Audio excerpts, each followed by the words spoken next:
ভিডিওটা পুরোটা দেখুন। আর যদি আপনার বাজে কমেন্ট করতে ইচ্ছা হয় তাহলে প্লিজ করে যান, কোনো প্রবলেম নেই, কিন্তু একটু কথা শুনে যান।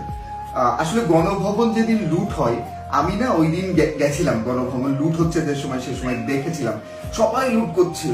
তো আমিও অনেক কিছু খুঁজতেছিলাম। তো আমি লিটারেলি আমাদের মাননীয় প্রধানমন্ত্রী যেখানে থাকতেন ওখানে চলে যাই। তো ওখানে চলে যাওয়ার পরে আমি খুঁজতে থাকি যে দামি কি জিনিস আছে।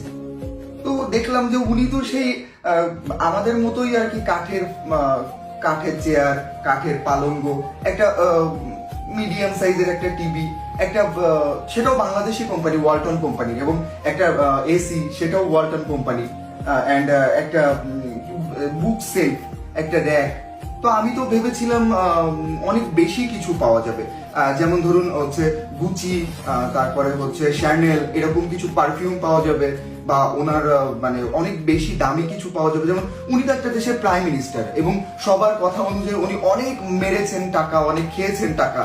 তো উনি যে কাপে চা খায়, বা উনি যে কাপড়িস গুলো ইউজ করে, আমার তো মনে হয়েছিল যে নীতা আম্বানি যেটা ইউজ করে ওরকম কিছু এক্সপেন্সিভ কিছু হবে। তো আমি তো দেখলাম উনি 1200-1300 টাকা দামের একটা কাপের সেট ইউজ করেন। এবং উনি যে মশলা রাখার যে মশলাদানিটা আমি দেখেছি, সেটাও হচ্ছে প্লাস্টিকের, মানে 10 টাকার কৌটা। আমার মনে হয় যে অন্য সাধারণ মানুষের বাড়ি এর থেকে দামি থাকে। তো উনি চাইলে পারতেন কিন্তু যে আরো দামি বড় কিছু, মানে সিরামিকের বা হচ্ছে বিদেশ থেকে অর্ডার দেওয়া ভালো কিছু আনতে, যেটা ব্যবহার করেন সবই দেশি। তো দেখলাম বাংলার মানুষ তার পালিত হাঁস, মুরগি, গরু, ছাগল কিছুই ছাড়েনি। তো আমি খুবই হতাশ। আমি চিন্তা করেছিলাম যে আমি অনেক দামি কিছু পাবো। এবং সবাই একটা জিনিস চিন্তা করে দেখুন, উনি কিন্তু বিদেশি অনেক ভালো ভালো শাড়ি পাওয়ার কথা, যেগুলোর দাম 50,000 টাকা বা 2 লাখ টাকা, 3 লাখ টাকা, উনি কিন্তু সেটা মানে অ্যাফোর্ড করতে পারতেন।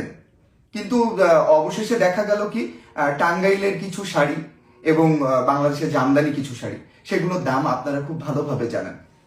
তো আপনি যদি বাঙালি হয়ে থাকেন, স্মার্ট হয়ে থাকেন, একটু শিক্ষা হয়ে থাকে আপনার ভিতরে, তাহলে বুঝে দেখবেন কি জিনিস হারিয়েছেন। ধন্যবাদ।